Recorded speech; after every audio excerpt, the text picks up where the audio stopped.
Carbon Cycle Game and Introduction, Part 4. Your atmosphere? It's yours, too. The train jerked and left the station. Captain Time immediately corrected herself. Yes, of course. What was I thinking? Janae looked at the two of them for an extra beat as Cyan shot Mary a glance. You guys sure are weird. You're just go into the UN, walk up to an ambassador and talk to them about your travel memories? I mean, I want to be there when the cops take you away, but... So you're an intelligent young woman. Mary turned back to Cyan with a knowing look. You seem like you're paying attention in class and interested in the environment. Do you know when this whole carbon dioxide problem started? The start of the Industrial Revolution, Janae answered.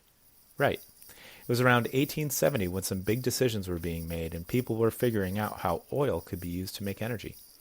Just for a few minutes of usable energy, people were burning oil that had taken millions of years to form inside of the Earth, Captain Time explained. It takes eons for dead living things to form what we now call fossil fuels. And now they're all gone. What? Janae's face wrinkled up in confusion. We have a lot of coal, at least 40 years of oil. What do you mean, gone? Dr. Tiss looked around. It was still before rush hour, and there was plenty of room on this train. The other side of the car was quiet. Mary and Cyan motioned for Janae to sit with them on the empty side of the train. Janae hesitated. These two were still strangers and getting stranger still by the moment. We're not exactly who you think we are, Cyan said. Janae replied without changing her expression. Well, that works out, because I don't have a clue who you might be. We are in fact travelers. We've come from the year 2052 to warn Earth about the dangers of carbon dioxide, Mary said. Janae remained stone-faced. Sure, and I'm the president. Cyan started. Well, you will be quite an amazing scientific researcher if you keep up your studies, Captain Time interrupted as she lightly smacked Cyan's leg. Cyan's brow furrowed. Mary's telling the truth. She woke me up this morning in the middle of an Einstein-Rosen bridge from my deep hibernation. It took me a while to even remember that it's my birthday. Wait, you're able to travel back in time? It's your birthday, but you didn't even know what year you're in? It takes time to travel through wormholes. We were counting days from when we left. And then, Cyan stopped. There was a problem, Mary finished. The fusion drive malfunctioned. Time travel is still new to us, so we still haven't figured out what happened. But we had to power down, and this is when we ended up. Just so happens that is, in 2018, that people conceived of our mission, called Mission Earth with 2 A's. Why 2 A's, Janae asked. Cyan started. A scientist named Bill McKibben coined the term.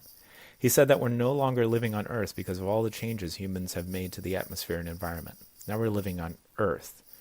E-A-A-R-T-H. Cyan spelled out the word, smiling. Silly, but accurate. In our time, methane levels are increasing. Methane, CH4. 1 carbon and Janae snapped her fingers as she recalled 4 hydrogens. And methane is an even more powerful greenhouse gas than carbon dioxide, Cyan continued. CO2, 1 carbon.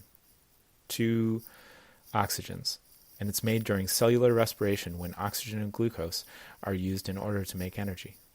Perfect, Janae. And in 2052, we're still trying to plant more trees, Mary added. Of course, Janae said as she calmly sat back in her seat.